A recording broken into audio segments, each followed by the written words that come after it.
Why do you think you don't go within as often as you would like?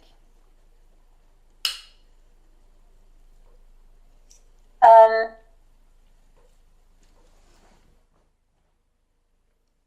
I think there's so many things. Probably one is I feel like I'm wasting time. Yeah, that'd probably be a big one.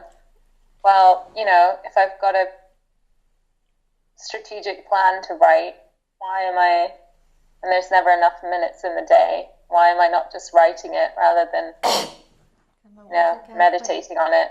What do you do to go within? Water. Oh, you. Did you hear that now? What do I do? I mean, I write in my journal or actual meditation, guided meditation. Even like doing yoga and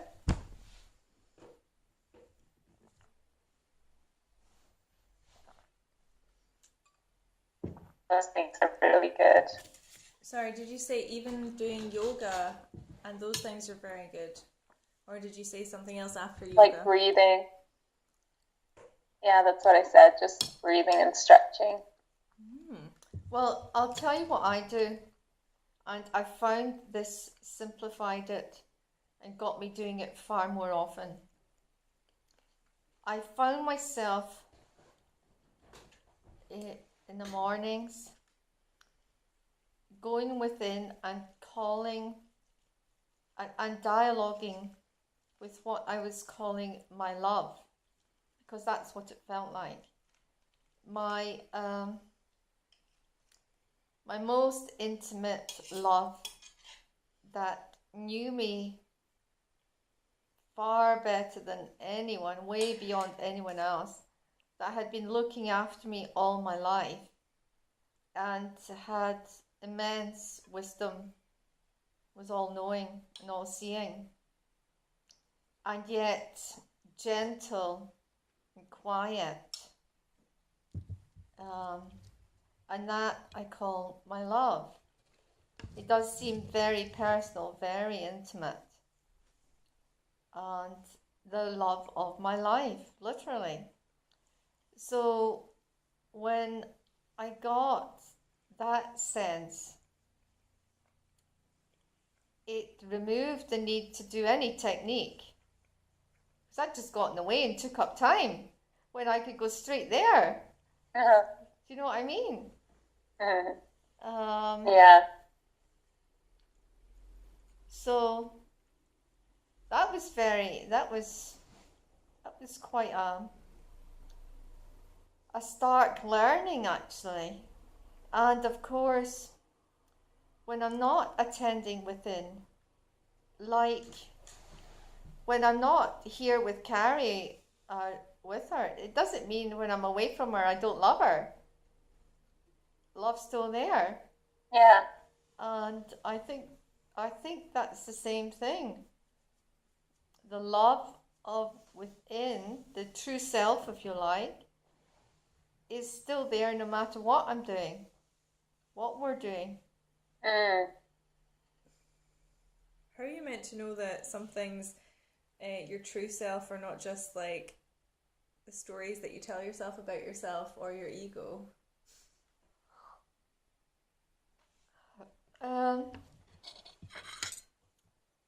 Yeah, I suppose some people might want to know that. All I can say is there's a very different quality to ego stories. And my ego stories don't come back at me with incredible wisdom. I think that's why when I feel those like my going within moments always involve like me in a sort of like they don't always involve but often involve like me talking with God or something like that, because I feel like if I use those kind of things have a kind of connection with like a higher being or like a higher kind of quality to it. So, I mean, but also in the same way, I guess I've had a similar feeling when I've been outside and been like overcome with nature or something, or like felt very in tune with nature. So I don't know. I guess those kind of things help me to do that.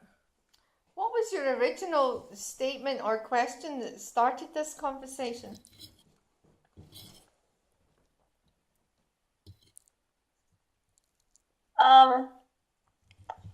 Well, we were talking about, yesterday, whether you can stay within all the time. And then I was saying that I was pondering that, and that I was reading some notes from a retreat I was at, and it's talking about the outpouring and the incoming, or the outpouring and the inpouring. And then you were saying how, that does make sense, but also really that there seems to be a division there between the two, between the self that is within and the self that is outside, whereas it would be possible to have those two. I mean, really, there's not a split between them. It's just you. Because who's the other you that's not within?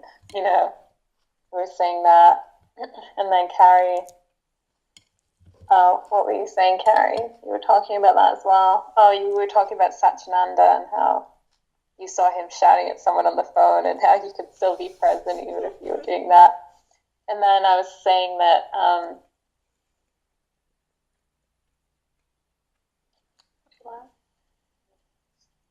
yeah, what do you want me to do outside? Okay, he's gonna have a little nap. Aww.